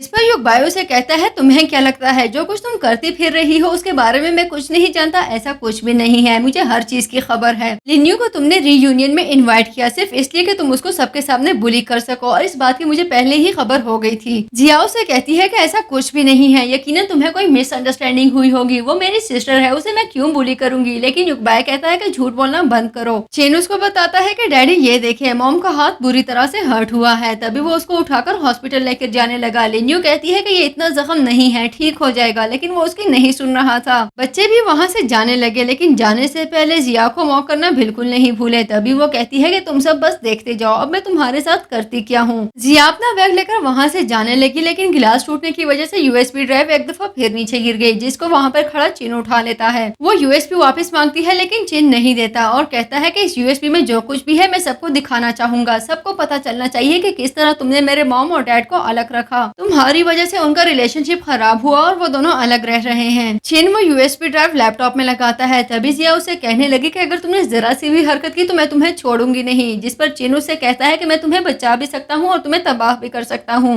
अगर तुम्हें मेरी बात का यकीन नहीं आता तो ट्राई करके देख लो, तुम्हें खुद ही अपनी हालत पता चल जाएगी। चिन फैन को कॉल करता है। तभी वो कहती है कि मैंने सारी सेटिंग्स कर दी हैं, तुम परेशान मत हो, बस उस ड्राइव को प्ले करो। लेकिन जिया के तो जैसे प्लान्स ही अलग थे। तभी कहने लगी इन दोनों को लगता है कि इस छोटी सी ड्राइव के जरिए ये मेरी हकीकत को एक्सपोज कर देंगे, लेकिन ऐसा कुछ भी नहीं है। जबकि दूसरी तरफ लिन्यू अभी तक युगबाई की बाहों में मौजूद थी। तभी वो कहती है कि मुझे नीचे उतारो, लेकिन युगबाई उसकी नहीं सुनता। तभी वो कहने लगी तुम्हें डर नहीं लगता कि तुम्हारी फियांसी तुम्हारे बारे में क्या सोचेगी। जिस पर युगबाई कहता है कि उसके लिए तुम्हें परेशान होने की बिल्कुल जरूरत नहीं, उसको मैं अकेले हैंडल कर लूंगा, इस वक्त मुझे सिर्फ अपने दिल की सुननी है, इसलिए जैसा मैं कह रहा हूँ तुम बस वैसे ही करती जाओ। जिया भी वहाँ पहुँच चुकी थी। तभी युगबाई से कहने लगी कि तुम ऐसा कैसे कर सकते हो, तुमने मुझसे कहा था कि तुम मुझसे प्यार करते हो, अब तुम अपने वादे से पीछे कैसे हट सकते हो। युगबाई से कहने लगा कि तुम वो लड़की हो ही नहीं जिसको मैं हमेशा अपने साथ देखना चाहता था, मैं सिर्फ अपनी फीलिंग्स पर यकीन रखता हूँ जो कि लिन्यू को चाहती है। जिस पर जिया उससे कहती है कि इस सब को लेकर तुम एक दिन बहुत पछताने वाले हो। तभी चिन वहाँ पर पहुँच चुका था। कहता है कि सारी सेटिंग्स हो चुकी हैं, अब सबको पता चलना चाहिए कि कौन युगबाई से प्यार करता है। चिन के कहने पर फैन वो वीडियो प्ले करती है जो उन्होंने शहर के सभी बिल्डिंग्स पर डिस्प्ले करना थी, लेकिन उनके एक्सपेक्टेशंस के ऑपोजिट उसमें युगबाई के साथ लिन्यू नहीं बल्कि जिया मौजूद थी। वीडियो में जिया और युगबाई को टाइम स्पेंड करते हुए देखा जा सकता है। तभी युगबाई सोचने लगा कि जिसने मेरा साथ दिया और मुझे सपोर्ट किया वो लिन्यू नहीं बल्कि जिया है, मैं कैसे धोखा खा सकता हूँ, मैं जिया को किसी के लिए भी कैसे छोड़ सकता हूँ। जिया देख चुकी थी कि वो कंफ्यूज हो चुका है। तभी कहने लगी मैं जानती हूँ इस लड़की ने तुम्हें सिड्यूस करने की कोशिश की, तुम्हारी कोई गलती नहीं है, जो होना था वो हो चुका है, बस आज से हम सिर्फ अपनी जिंदगी जिएंगे। तभी युगबाई उसे कहता है कि मैं जल्द ही तुमसे शादी करने वाला हूँ, जो कुछ मैंने किया उसके लिए मुझे माफ कर दो। जबकि मन ही मन में कह रहा था कि भले मेरा दिल लिन्यू की तरफ खींचता है लेकिन शायद हमारी किस्मत में जुदा होना ही लिखा था, मुझे किसी भी तरह जिया से ही शादी करनी होगी। लिन्यू से पूछती है कि क्या तुम वाकई इससे शादी करने वाले हो, अगर तुमने ऐसा ही करना था तो मेरे पीछे क्यों पड़े, क्यों मेरा समय जाया किया और ऐसे प्रिटेंड किया जैसे मैंने तुम्हें छोड़ा हो। जिस पर वो माफी मांगता है और कहता है कि मेरी जिंदगी में जिया के अलावा कोई नहीं आ सकती, सिर्फ वही थी जिसने मेरे मुश्किल वक्त में मुझे सपोर्ट किया। जबकि लिन्यू की सभी क्लासमेट्स उसको बुली कर रही थी और कह रही थी कि ये जानते बूझते कि वो दोनों एक दूसरे से सच्चा प्यार करते हैं, ये हमेशा युगबाई के पीछे रही। फैन और चिन फील कर चुके थे कि लिन्यू बहुत ही अपसेट है। तभी वो कहने लगे कि आपको परेशान होने की कोई जरूरत नहीं, कुछ भी हो जाए हम आपके साथ ही हैं। छिन उससे माफी मांगता है और कहता है कि मैं आइंदा कभी डैड का जिक्र भी नहीं करूंगा। आज से हमारे लिए ऐसे हैं जैसे ये मर चुके हैं, हमारी जिंदगी में इनकी कोई अहमियत नहीं। युगबाई लिन्यू से कहता है कि मुझे माफ कर दो, मैं जानता हूँ कि मैंने तुम्हें हर्ट किया, उसके लिए तुम्हें जो कॉम्पनसेशन चाहिए मैं देने के लिए तैयार हूँ, लेकिन आइंदा अपने बच्चों को लेकर मेरे पास बिल्कुल मत आना क्योंकि मैं शादी करने वाला हूँ। लिन्यू से कहती है कि तुम मेरे लिए एक स्ट्रेंजर हो, ये मेरी गलती है कि मैंने एक ही इंसान से 2 दफा धोखा खाया, मैं कभी तुम्हें अपनी जिंदगी में नहीं आने दूंगी। वो उसकी आखिरी निशानी को तोड़ते हुए कहती है कि आज से तुम मेरे लिए स्ट्रेंजर हो, मैं तुम्हारी असलियत जान चुकी हूँ, उसके बावजूद भी मैंने अपने दिल को तुम्हारे लिए नरम पड़ने दिया, मैं तुम्हें कैसे फैंटिसाइज कर सकती हूँ। और वो फूट फूट कर रोने लगी। उस ब्रेसलेट को टूटते हुए देखकर युगबाई को कुछ कुछ याद आने लगा कि ये ब्रेसलेट उसको उसकी ग्रैंड माँ ने दिया था और फिर उसने लिन्यू को गिफ्ट कर दिया था। तभी वो लिन्यू के पास आकर कहने लगा कि मुझे कुछ कुछ याद आने लगा है, जिस पर लिन्यू कहती है कि बस कर दो, मैं बार बार तुम्हारा एक ही ड्रामा नहीं देख सकती। तभी लिन्यू कहता है कि ये ब्रेसलेट मेरी ग्रैंड माँ का है, लेकिन मुझे समझ नहीं आ रही कि ये तुम्हारे पास कहाँ से आया। उसके इस बात पर लिन्यू को बहुत गुस्सा आता है। तभी वो उसको धक्का देके पीछे गिरा देती है और उसे कहती है कि आइंदा मेरे या मेरे बच्चों के पीछे आने की गलती बिल्कुल भी मत करना। युगबाई सिया से कहने लगा कि ये बैंगल मेरी ग्रैंड माँ का है, ये मैं बहुत अच्छे से जानता हूँ, लेकिन मुझे समझ नहीं आ रही कि ये लिन्यू के पास कहाँ से आया। जिस पर वो कहती है कि ये इसने तुमसे जबरदस्ती लिया था। लिन्यू बचपन से ही इतनी जिद्दी थी कि इसके आगे किसी की नहीं चल सकी। जिया की फ्रेंड्स युगबाई से कहने लगी कि हमने हमेशा तुम दोनों को एक साथ देखा है, इसलिए तुम दोनों को शादी कर लेनी चाहिए। वैसे तुम लोग शादी कब कर रहे हो? युगबाई की नजर दोबारा उन वीडियो पर पड़ती है तो वो सोचने लगा कि इस फुटेज में मैं जिया के साथ मौजूद हूँ तो मेरा मन लिन्यू की तरफ इतना क्यों मचल रहा है। जिया उससे एक दफा फिर शादी के बारे में पूछने लगी। तभी युगबाई उकताते हुए कहता है कि मैं आजकल बहुत बिजी हूँ, जब मैं फ्री हो जाऊँ तो यकीनन हम शादी कर लेंगे। तभी वहाँ पर युगबाई की बड़ी सिस्टर आ जाती है जो उसे कह रही थी कि पूरा शहर जानता है कि तुम दोनों एक दूसरे से प्यार करते हो, मुझे समझ नहीं आती कि तुम शादी क्यों नहीं कर लेते। मेरे जीते जी तुम जिया के अलावा किसी से शादी करने के बारे में सोचना भी मत, और अगर तुमने ऐसा वैसा कुछ किया तो मैं तुम्हारे सामने अपनी जान ले लूंगी। लिन्यू अपने बच्चों को लेकर घर जा रही थी तभी उसके कजन्स उसके पास आते हैं, जिनको देखकर लिन्यू के साथ बच्चे भी काफी खुश हो गए। लिन्यू उनसे अपनी आंटी के बारे में पूछती है तभी वो बताते हैं कि उनकी डेथ हो चुकी है और उसके पीछे जिसका भी हाथ है हम पता लगा लेंगे। तभी फैन उनसे कहती है कि आपको हमारे साथ हमारे घर चलना चाहिए, वहाँ पर आपको बहुत अच्छा खाना खाने को मिलेगा। और वो सब घर चले गए। लिन्यू के घर पहुंचकर उसके कजन उससे कहने लगे कि तुम्हारा ये घर बहुत ही शैबी और छोटा सा है, इसलिए तुम्हें हमारे साथ हमारे विला शिफ्ट होना होगा। लिन्यू उनको मना करती है लेकिन वो लिन्यू की एक नहीं सुनते और तभी कहते हैं कि कल हम अपने बंदे भेजेंगे जिनके साथ आपको हमारे विला आना ही पड़ेगा, आप इनकार बिल्कुल भी नहीं कर सकती। तभी उनको कॉल आती है जो बताता है कि पाई फैमिली का एक मेंबर आपसे मिलना चाहता है, जिस पर वो कहते हैं कि ठीक है हम जरूर मिलेंगे। लेकिन उसका एक कजन साथ जाने से इनकार कर देता है और कहता है कि वो लिन्यू के साथ टाइम स्पेंड करना पसंद करेगा। लिन्यू का एक कजन उसी के पास रह गया जो उसे कह रहा था कि मैं तुम्हें और तुम्हारे बच्चों को आउटिंग पर लेकर जाना चाहता हूँ और मैं चाहता हूँ कि मैं तुम्हारे बच्चों को काफी सारे टॉयज दिलाऊं। नेक्स्ट सीन में वो सभी एक मॉल के बाहर मौजूद थे। तभी लिन्यू की आंख में कुछ चला गया जिस पर उसका कजन उसकी हेल्प करता है, लेकिन ये सब कुछ युगबाई ने भी देख लिया था। लिन्यू के कजन को उसके इतने करीब देखकर युगबाई को काफी बुरा लगता है, लेकिन वो मन ही मन में सोच रहा था कि ये सब मुझे इतना बुरा क्यों लग रहा है। लिन्यू का कजन उसको और बच्चों को लेकर मॉल के अंदर पहुंचा जहाँ पर पहले से ही जिया मौजूद थी। मॉल के अंदर फैन को एक ड्रेस काफी अच्छा लगा। वो अभी ड्रेस देख ही रही थी कि सेल्स गर्ल उसके पास आकर उसको टोकती है और उसे कहती है कि तुम्हारी इतनी हैसियत नहीं कि इसको टच कर सको, इसलिए यहाँ से बाहर चली जाओ। लिन्यू सेल्स गर्ल से कहने लगी कि तुम मेरी बेटी से ऐसे बात कैसे कर सकती हो। तभी वो कहती है कि तुम्हारी बेटी की अपीयरेंस से ही उसकी औकात जाहिर हो रही है, इसलिए मैं तुम लोग को अंदर नहीं आने दूंगी। जिया को तो जैसे मौका ही मिल गया। तभी सेल्स गर्ल से कहने लगी कि तुम्हारे स्टोर के स्टैंडर्ड्स काफी लो है, कोई भी हैरी और डिक यहाँ पर मुंह उठाकर अंदर आ जाता है। लिन्यू से कहती है कि अगर तुम जैसी लड़की यहाँ पर आ सकती है तो फिर मैं और मेरे बच्चे क्यों नहीं, इसलिए जुबान संभाल कर बात करो। जिया उसे कहने लगी कि तुम एक बहुत ही बेशरम लड़की हो, अभी टाइम ही कितना हुआ है कि युगबाई ने तुम्हें तुम्हारी असल जगह पे रखा और अब तुम एक दूसरे लड़के के साथ फेर रही हो। उन दोनों की एक दफा फिर अच्छी खासी बहस होने लगी। तभी जिया उसको हिट करने लगती है, लेकिन उसका कजन उसको रोकते हुए कहता है कि अगर तुमने इस लड़की को नजर उठाकर भी देखा तो तुम्हारे लिए अच्छा नहीं होगा। जिस पर जिया कहने लगी कि तुम्हें पता नहीं, लेकिन ये लड़की एक बहुत ही बेशरम लड़की है। तभी उसका कजन उसे कहता है कि बेशरम ये नहीं बल्कि तुम हो। तुम्हें क्या लगता है कि हम भूल चुके हैं जिस तरह तुमने अपने ही जीजू पर डोरे डालते हुए उन्हें फंसा लिया। तभी जिया कहती है कि ऐसा कुछ भी नहीं है, युगबाई मुझे खुद ही पसंद करता है तो इसमें मेरी क्या गलती है, और वैसे भी हमारी शादी होने वाली है, वो मुझे पसंद क्यों ना करे, आखिर मैं लिन्यू से इतनी यंग जो लगती हूँ। फैन कहने लगी कि मैडम का कॉन्फिडेंस चेक करो, गोल मटोल सी शक्ल लेकर खुद को खूबसूरत और यंग समझती है, जबकि ऐसा कुछ भी नहीं है। और हमारे डैड की तो जैसे अकल घास ही खाने चली गई है, तभी उन्होंने आप जैसी लड़की को पसंद किया। फैन उससे कहने लगी कि अगर मेरा भाई तुम्हारी जान ना बचाता तो अब तक तुम 100 दफा मर मर चुकी होती, लेकिन वो बात को बिल्कुल इग्नोर करते हुए कहती है कि मुझे तुम लोगों के साथ मजीद नहीं उलझना, मेरा मूड बहुत अच्छा है, मैं यहाँ पर अपना वेडिंग ड्रेस चूज करने आई हूँ, बिल आखिर कल मेरी शादी जो होने जा रही है। ये सुनते ही लिन्यू काफी हर्ट हुई और सोचने लगी कि देखो जरा, कल मेरे बच्चों की बर्थडे है, उस जालिम इंसान को शादी करने के लिए बस कल का ही दिन मिला था, कोई इतना पत्थर दिल कैसे हो सकता है? अगर उसका दिमाग काम नहीं कर रहा तो क्या उसका दिल भी उसे नहीं खोजता? चीन उससे कहने लगा कि भले मेरे डैड को मेरी मॉम भूल चुकी हो, लेकिन उसका दिमाग इतना काम करता है कि वो तुम जैसी लड़की से कभी शादी नहीं करेगा। जिसके जवाब में जिया कहने लगी कि तुम लोग रियलिटी को जितना जल्दी एक्सेप्ट कर लो उतना ही बेहतर रहेगा, और अगर फिर भी यकीन नहीं आता तो कल आके अपनी गोल गोल आंखें खोल के खुद ही देख लेना। मैं और युग भाई तुम्हारा वेट करेंगे, अगर तुम्हें जरा सी भी हिम्मत बाकी है तो कल शादी पे जरूर आना। लिन्यू अपने कजन से कहती है कि मैं कल शादी पे जरूर जाऊंगी, युग भाई कुछ भी करे मुझे फर्क नहीं पड़ता, और वैसे भी मेरे लिए ये मेरे पास को फेयरवेल कहने का एक तरीका है। लिन्यू अपने बच्चों के साथ शादी पर पहुंच चुकी थी, तभी उसकी बेटी उसे कहने लगी कि आपको अपना फेस ठीक रखना चाहिए, आपके एक्सप्रेशंस बिल्कुल डाउन हो गए हैं और ये अच्छी बात नहीं है। चिन भी लिन्यू को समझाता है कि ठीक है कि आप आज परेशान हैं, लेकिन आपको अपना सर ऊंचा रखना होगा, हम किसी को भी अपने बारे में मिसअंडरस्टैंडिंग्स लेने नहीं दे सकते। इतने में वहाँ पर युग बाय पहुँच गया, जो उनसे पूछता है कि तुम लोग यहाँ पर क्या कर रहे हो। तभी वो बताती है कि हमें यहाँ पर जिया ने इन्वाइट किया है। जिया भी वहाँ पहुँच चुकी थी, तभी लिन्यू से कहती है कि मैं जानती हूँ हम दोनों को एक साथ देखकर तुम्हें काफी खुशी होगी और तुम हमें यहाँ पर ब्लेसिंग्स देने आई हो। वो युग बाय को याद दिलाती है कि सभी गेस्ट हमारे वेट कर रहे हैं, इसलिए हमें जाना होगा, लेकिन जाने से पहले मन ही मन में कहने लगी कि मेरी सिस्टर आए और मैं उसको एक बड़ा सा गिफ्ट ना दूं, ये हो ही नहीं सकता। उनके जाने के बाद लिन्यू बच्चों से कहने लगी कि चलो मैं तुम दोनों को खाना देती हूँ, यकीनन तुम लोगों को भूख लगी होगी। तभी वो तीनों भी अंदर चले गए। अंदर जाते ही जैसे ही युग बाय के फादर की नजर लिन्यू पर पड़ी, उनको काफी गुस्सा आ गया और तभी वो कहने लगे कि अगर आज तुमने कोई भी ड्रामा क्रिएट करने की कोशिश की तो मुझसे बुरा कोई नहीं होगा। तुम्हारी वजह से मेरे बेटे की एंगेजमेंट का सारा प्रोग्राम खराब हो गया, लेकिन मैं आज तुम्हें इस फंक्शन को खराब करने बिल्कुल भी नहीं दूंगा। तभी उसको एक मैसेज रिसीव होता है। उसने अपना मोबाइल फोन खोलकर देखा तो उसमें लिन्यू किसी को किस कर रही थी। ये देखकर तो उसको काफी गुस्सा आ गया। सिर्फ उनको ही नहीं बल्कि फंक्शन में मौजूद सभी गेस्ट को मैसेज रिसीव हुआ, जिसकी वजह से सभी लोग लिन्यू के कैरेक्टर को लेकर बातें बनाने लगे। युग बाय के डैड उससे कहने लगे कि तुम्हारी इन्हीं हरकतों की वजह से 7 साल पहले तुम्हारे बारे में पूरा शहर बातें कर रहा था, लेकिन ऐसा लगता है जैसे इन चीजों से तुम्हें बिल्कुल फर्क नहीं पड़ता। दो बच्चे होने के बावजूद भी तुम अपनी हरकतों से बाज नहीं आई, शायद यही वजह है कि तुम्हारे बच्चे भी तुम्हारी तरह बेशर्म हैं। लिन्यू उनको वार्न करती है और कहती है कि अगर मेरे बच्चों का आपने सिर्फ जिक्र भी किया तो आपको बहुत महंगा पड़ने वाला है। तभी वो लिन्यू को हिट करने लगते हैं, लेकिन लिन्यू उनका हाथ रोककर कहती है कि इसकी गलती कभी भी मत करना। जितनी बातें मेरे कैरेक्टर को लेकर आप लोगों ने बनानी थी बना ली, अब मैं किसी को अपने बारे में एक लफ्ज भी नहीं कहने दूंगी। तभी उसे जिया कहती है कि तुम जिसको चाहो लेकर जा सकती हो, अगर मेरी खुशी तुमसे बर्दाश्त नहीं होती तो मैं कभी भी शादी नहीं करूंगी, लेकिन प्लीज इस तरह से अंकल की डिसरिस्पेक्ट मत करो, मुझे बिल्कुल भी अच्छा नहीं लग रहा। वो एक ऑनरेबल इंसान है, तुम उनसे इस तरह से बात करो और उनकी डिसरिस्पेक्ट करो, ये मुझे बहुत ज्यादा हर्ट कर रहा है। जिस पर लिन्यू कहती है कि तुम्हारी एक्टिंग का तो कोई जवाब नहीं, तुम्हारे पता नहीं कितने मास्क है और तुम्हें अच्छे से पता है कि कौन सा मास्क पहनना है और कौन सा उतार के रखना है। तभी जिया को डिफेंड करने के लिए युग बाय की सिस्टर उसके पास आती है और उससे कहती है कि तुम्हें इस लड़की के मुंह लगने की कोई जरूरत नहीं, तुम्हें हम सब ने मिलकर चूज किया है, तुम हमारे खानदान का हिस्सा बनने वाली हो, ये सोचकर ही हमें बहुत प्राउड फील होता है। साथ ही वो गार्ड से कहती है कि इस लड़की को बाहर फेंक दो, लेकिन युग बाय उसको ऐसा करने से रोकता है, जिस पर युग बाय की सिस्टर उसको डांटने लगी और उसे कहती है कि शायद तुम भूल चुके हो कि इस लड़की ने बेशर्मी के कौन कौन से रिकॉर्ड तोड़े हैं। ये एक ड्रंकर्ड के साथ प्रेग्नेंट थी और उसके साथ भाग गई। लिन्यू कहती है कि ऐसा कुछ भी नहीं है, मेरे बारे में सब लोग झूठ बोल रहे हैं, मैंने कभी ऐसा कुछ भी नहीं किया। हाँ मैं प्रेग्नेंट थी, लेकिन किसी ड्रंकर्ड के साथ नहीं, बल्कि एक बुज़दिल इंसान के साथ जो अपने एक्शंस को ऑन नहीं कर सकता। तभी युग बाय उससे पूछता है कि तुम क्या कहना चाह रही हो। वो बताने लगी कि मुझ पर लगाए गए सभी आरोप झूठे हैं, बस मुझसे जिंदगी में एक गलती हो गई कि मैंने एक बुज़दिल इंसान से प्यार किया और उसके कमिटमेंट पर मैंने आंखें बंद करके यकीन कर लिया। युग बाय लिन्यू से पूछने लगा कि क्या हमारे बीच में कभी कुछ हुआ है, मैं तुमसे सीधे सीधे पूछता हूँ कि 7 साल पहले क्या हुआ था। वो कुछ कहती है, इससे पहले ही जिया बोल पड़ी कि 7 साल पहले ये एक ड्रंकर्ड के साथ अपने घर से भाग गई थी और प्रेग्नेंट हो गई थी। इसके कैरेक्टर को लेकर पूरे यून सिटी में बातें बनी थी, बल्कि प्रॉपर हेडलाइंस बनी थी। आज देख लो इस फंक्शन में कौन सा इंसान ऐसा है जो इसके पास्ट के बारे में नहीं जानता। वहाँ पर मौजूद गेस्ट भी जिया की बातों से कन्विंस थे और कहने लगे कि हाँ ये एक ड्रंकर्ड के साथ भाग गई थी, ये प्रेग्नेंट थी और बच्चा डिलीवर करने के बाद इसके शौहर ने इसको छोड़ दिया। बेशर्मी की इंतहा देखो कि अब ये यहाँ पर वापस आकर अपने ही ब्रदर इन लॉ को सेड्यूस करने पर लगी हुई है। युग बाय लिन्यू से पूछता है कि क्या ये सब सच है। तभी जिया कहने लगी कि ऑफ कोर्स सच है, इतने सारे लोग मिलकर झूठ क्यों क्यों बोलेंगे, सभी जानते हैं कि इसका पास्ट क्या था। युगबाई मजीद कुछ पूछता है इससे पहले ही उसकी सिस्टर आगे बढ़कर उससे कहती है कि बस बहुत हो गया, इस फजूल लड़की पर अपना टाइम जाया करने की कोई जरूरत नहीं, तुम दोनों की शादी होने वाली है और आज ये शादी होकर ही रहेगी। फैन अपने मॉम को डिफेंड करती है, तभी एक गेस्ट आगे बढ़ते हुए उसे धक्का देती है और उसे कहती है कि क्या तुम्हें बड़ों से बात करने की तमीज नहीं। चेन कहने लगा कि मैं किसी को भी अपनी मदर और सिस्टर को बुली करने नहीं दूंगा और उसके इशारे पर सभी गार्ड्स अंदर आ गए और उनके साथ लिन्यू के कजन्स भी मौजूद थे। लिन्यू के कजन्स को देखते ही सभी लोग पहचान गए थे कि ये शिंगाई ग्रुप ऑफ इंडस्ट्रीज के सीईओ हैं और इनकी पावर का तो पूरे चाइना में बोलबाला है। उसके कजन को देखने के बाद युगबाई सोचने लगा कि ये वही लड़का है जिसके साथ मैंने लिन्यू को देखा था, लेकिन इन दोनों के बीच में कुछ भी अनयूजुअल नहीं लगता। वो लोग अपने साथ काफी सारे गिफ्ट्स लाए थे, जिसको देखते ही युगबाई की मॉम के मुंह में पानी आ गया और वो सोचने लगी कि क्यों ना लाते गिफ्ट्स, आखिर मेरे बेटे की शादी जो है आज। तभी वो जिया से कहने लगी कि देखो तुम्हारे लिए कितने अच्छे अच्छे गिफ्ट्स लाए हैं, जिस पर जिया कहती है कि क्या मेरे लिए, लेकिन मैं तो इनको जानती भी नहीं। तभी आंटी उससे कहने लगी कि बेवकूफ लड़की, भले तुम इनको ना जानती हो, तुम इतने बड़े खानदान की बहू बनने जा रही हो कि तुम्हें पूरा शिंघाई जानता है। कंपनी का प्रेसिडेंट क्या वाइस प्रेसिडेंट भी खुद चल कर आया है, अब उनको ज्यादा वेट करवाने की जरूरत नहीं, जाओ और गिफ्ट रिसीव करो। वाइस प्रेसिडेंट के पास जाकर जिया ने गिफ्ट देखे तो उसको बहुत ज्यादा अच्छे लगे और सोचने लगी कि ये सब कुछ मेरा फेवरेट है। तभी उनको बताती है कि आपके लाए हुए गिफ्ट मुझे बहुत ज्यादा अच्छे लगे हैं और मैं इनको खुशी खुशी रखने के लिए तैयार हूँ। तभी फैन उससे कहने लगी कि ये सब कुछ आपके लिए नहीं है। तो वो कहती है कि अगर मेरे लिए नहीं है तो क्या तुम्हारी वीडियो मॉम के लिए है, जिस पर वो कहती है कि हाँ ये सब कुछ मेरी मॉम के लिए है। जिया के पूछने पर लिन्यू ने उसको बताया कि बच्चे बिल्कुल ठीक कह रहे हैं, ये गिफ्ट तुम्हारे लिए नहीं बल्कि मेरे लिए लाए गए हैं। जिया कहने लगी कि अगर ये गिफ्ट तुम्हारे लिए लाए गए हो तो मैं सर के बल चलने के लिए तैयार हूँ। लिन्यू का कजन सबको बताता है कि ये गिफ्ट जिया के लिए नहीं बल्कि लिन्यू के लिए हैं, जो सुनते ही फैन सबसे कहने लगी कि आंटी अब सर के बल चलकर दिखाएंगी। ये सुनते ही जिया को काफी गुस्सा आ गया। तभी वो प्रेसिडेंट से कहने लगी कि आप शायद जानते नहीं, ये बहुत ही इंडिसेंट लड़की है, सिर्फ ये ही नहीं बल्कि इसके बच्चे भी बहुत बदतमीज हैं। आपको शायद आइडिया नहीं लेकिन इसका कैरेक्टर बहुत खराब है, आप इसको गिफ्ट क्यों देंगे। तभी वो कहने लगा कि अगर मैं उसको नहीं तो क्या तुम्हें गिफ्ट दूं जिसमें कोई क्वालिटी ही नहीं, बल्कि तुमसे बात करते हुए ही मुझे बहुत गुस्सा आ रहा है, तुम एक ऐसी इंसान हो जो अंदर से बिल्कुल खाली है। तभी जिया को काफी गुस्सा आ गया और वो कहने लगी कि दिल तो मेरा करता है कि तुम्हारा सर फोड़ दूं। ओह अच्छा, तो मैं समझ गई हूँ, लगता है तुम ही वही इंसान हो जिसके साथ ये घर से भाग गई थी, तभी उसको इस तरह से डिफेंड कर रहे हो। जिया के बदलते तेवर देखकर लिन्यू से कहने लगी कि तुम तो गिरगिट से भी ज्यादा खतरनाक हो, आखिर इतनी जल्दी कोई कैसे रंग बदल सकता है। जिस पर जिया उसे कहती है कि क्या मैंने झूठ कहा है, सबको बता दो कि मैं झूठी हूँ, क्या यही वो मर्द नहीं जिसके साथ तुम चाइना से भाग कर गई थी। जबकि ये सब सुनकर युगबाई को काफी बुरा लगा। तभी वो कहता है कि ये जिसके साथ भी भाग कर गई हो, ये सब सुनकर मुझे इतना बुरा क्यों लग रहा है, आखिर इस लड़की के बारे में मैं इतना हर्ट क्यों हो जाता हूँ। या कहने लगी कि अच्छा ही हुआ जो ये बात खुलकर सामने आ ही गई, वैसे भी सभी लोग बहुत क्यूरियस थे कि तुम किसके साथ शादी करके भाग चुकी थी, अच्छा ही हुआ जो तुमने हम सबको अपने बच्चों के बाप से मिलवा दिया। तभी प्रेसिडेंट उससे कहता है कि अगर लिन्यू के कैरेक्टर को लेकर तुमने एक भी लफ्ज कहा तो तुम बहुत पछताने वाली हो। जिया कहने लगी इस लड़की के कारनामे इतने गंदे हैं कि अपने आप को कवर करने के लिए इसको 3-3 लड़कों के सपोर्ट की जरूरत पड़ती है। तभी युगबाई उसे कहता है कि चुप करो, किसी के कैरेक्टर को लेकर तुम्हें इस तरह की बात बिल्कुल भी नहीं करनी चाहिए। तभी जिया उसको लिन्यू को सपोर्ट करने से रोकती है और कहती है कि कुछ भी हो जाए मैं गलत को गलत ही कहूंगी, इस लड़की के कारनामे हम सब जानते हैं।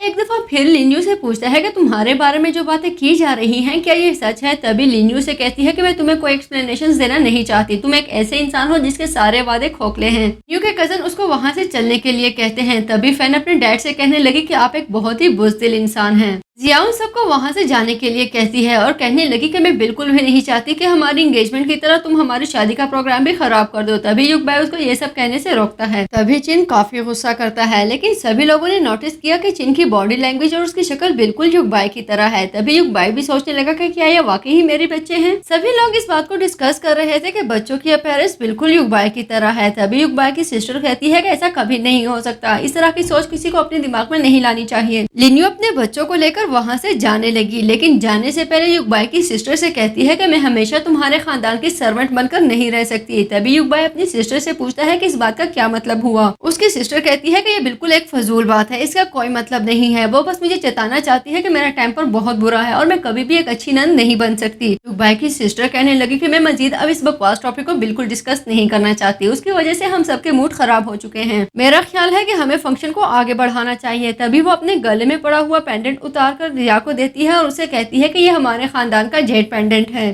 जिसको देखते ही युगबाई को याद आता है कि एक जेड ब्रेसलेट तो उसने भी लिन्यू को दिया था। तभी वो जिया के हाथ से वो पेंडेंट छीन लेता है। जिया उससे ऐसा करने की वजह पूछती है। तभी वो बताता है कि ये मैं तुम्हें खुद दूंगा, मुझे लगता है कि अब इसमें बहुत टाइम है और मैं शादी के बाद ये तुम्हारे हवाले कर दूंगा। तभी उसकी सिस्टर कहती है कि ठीक है, अगर तुम ऐसा चाहते हो तो ऐसा ही सही। तभी युगबाई ये बोलकर वहाँ से चला गया कि मैं आज काफी बिजी हूँ और मुझे बहुत सारे काम हैं। जबकि दूसरी तरफ लिन्यू अपने कजन्स के साथ बाहर आ चुकी थी। तभी उसके कजन्स उससे कह रहे थे कि हमें लगता है तुम्हें हमारे साथ हमारे घर चलना चाहिए, तुम अकेली होती हो इसलिए तुम्हें लेकर हम काफी परेशान हैं। लेकिन लिन्यू उनके साथ जाने से मना कर देती है। तभी वो ये कहते हुए वहाँ से चले गए कि हम किसी दिन इन बच्चों को अपने साथ आउटिंग पर लेकर जाएंगे। तभी बच्चे खुशी खुशी उन्हें गुड बाय करने लगे। अगले सीन में युगबाई अपने मैनेजर से कह रहा था कि 7 साल पहले जो कुछ भी हुआ उसकी इन्वेस्टिगेशन करवाओ, मुझे पूरी रिपोर्ट चाहिए, मैं जानना चाहता हूँ कि ऐसा भी क्या हुआ होगा 7 साल पहले। लेकिन बाहर निकलते ही उसकी मुलाकात एक दफा फिर लिन्यू से होती है। लिन्यू से कहती है कि मुझसे बात करने की कोई जरूरत नहीं, इस वक्त तुम्हें अपने फियांसे को अटेंशन देनी चाहिए। मैं नहीं चाहती कि मुझे तुम्हारे साथ देखकर एक दफा फिर कोई मिसअंडरस्टैंडिंग क्रिएट हो। तभी युगबाई से पूछता है कि 7 साल पहले क्या हुआ है, मैं जानना चाहता हूँ, मुझे आइडिया है कि हमारे बीच में कोई मिसअंडरस्टैंडिंग हुई है। लिन्यू से कहने लगी कि मुझे कुछ नहीं पता और ना ही मैं तुम्हें कोई एक्सप्लेनेशन देना चाहती हूँ, अगर तुम्हें बहुत क्यूरियोसिटी हो रही है तो खुद ही मालूमात करवा लो। मैनेजर गाड़ी लेकर पहुंच चुका था। तभी युगबाई कहता है कि तुम सब गाड़ी में बैठो, मैं तुम लोगों को ड्रॉप करना चाहता हूँ। मूवी आगे बढ़ती है तो युगबाई उन सबको लेकर घर पहुंच चुका था। तभी लिन्यू से कहती है कि तुम यहीं पे रुक जाओ। इतने में वहाँ पर चिन भी पहुंच गया जो अपने डैडी से अंदर जाने के लिए जिद कर रहा था और तभी उसका हाथ पकड़ के अंदर ले गया और कहने लगा कि आज आप खाना खाए बगैर नहीं जा सकते, आप बैठे, मैं आपके लिए जूस लाता हूँ। चिन युगबाई को जूस देते हुए कहता है कि ये मेरी मॉम का फेवरेट है और मैं जानता हूँ कि ये आपको भी अच्छा लगेगा। तभी वो लिन्यू से कहता है कि आप डैड के लिए खाना तैयार करें। कुछ ही देर में खाना सर्व हो चुका था। तभी लिन्यू युगबाई से कहने लगी कि मैं जानती हूँ कि आपके स्टैंडर्ड्स काफी ऊंचे हैं, हमारी सिंप्लिसिटी आपको इम्प्रेस तो नहीं कर सकती, लेकिन आप सिर्फ अपना पेट भर लें। इस पर युगबाई कहता है कि मोडेस्टी की कोई जरूरत नहीं है, मैं देख रहा हूँ कि आपने काफी तकल्लुफ किया है। वो खाना टेस्ट करता है, इससे पहले ही उसको कॉल आ चुकी थी। कॉल पर मैनेजर ने बताया कि एक मिस्टेक हो चुकी है, आपके लिए आज बीफ की बजाय सी फूड डिलीवर किया गया है। तभी युगबाई उसे कहता है कि कोई बात नहीं, ये सब कुछ लिन्यू के घर ड्रॉप करवा दो। फैन के पूछने पर युगबाई बताता है कि मैंने तुम लोगों के लिए सी फूड मंगवाया है। तभी फैन कहने लगी कि पता नहीं आप कैसे डैडी हैं, आपको इतना ही नहीं पता कि आपके बच्चों को सी फूड से एलर्जी है। जो सुनकर उसको काफी अजीब लगता है कि क्या इनको भी मेरी तरह सी फूड से एलर्जी है, हमारे बीच में इतनी सिमिलैरिटीज कैसे हो सकती हैं। खाना खाया जा चुका था। तभी लिन्यू टेबल साफ कर रही थी। युगबाई उसके पास आकर उसे कहने लगा कि मैं तुम्हारी हेल्प कर देता हूँ, जिस पर लिन्यू से कहती है कि इसकी कोई जरूरत नहीं है, अगर तुम्हारे फियांसी ने देख लिया कि तुम यहाँ पर मेरे साथ बर्तन धो रहे हो तो वो मुझे जिंदा जबा जाएगी। जबकि फैन और चीन के बीच में एक दफा फिर एक बहुत ही इंपॉर्टेंट मीटिंग शुरू हो चुकी थी, जहाँ पर फैन चीन से पूछ रही थी कि तुम उनकी हेल्प क्यों कर रहे हो, जबकि तुम जानते हो कि उन्होंने हमारी मॉम को हर्ट किया। जिस पर चिन कहता है कि हाँ, मैं जानता हूँ कि उन्होंने हमारी मॉम को बहुत हर्ट किया, लेकिन वो सब कुछ एक मिसअंडरस्टैंडिंग थी और मैं ये भी जानता हूँ कि हमारी मॉम उनको बहुत ज्यादा पसंद करती है, उनसे बहुत मोहब्बत करती है और मैं उनको सैड नहीं देख सकता। फैन कहने लगे कि ये बात तो ठीक है, अपनी मॉम को सैड मैं भी नहीं देख सकती, अब तुम देखती जाओ कि मैं करती क्या हूँ। फैन युगबाई के पास पहुंचकर उससे कहने लगी कि आपको मुझे स्टोरी सुनाना होगी, जिस पर लिन्यू कहती है कि जहाँ तक मुझे याद है तुम इन्हें पसंद नहीं करती।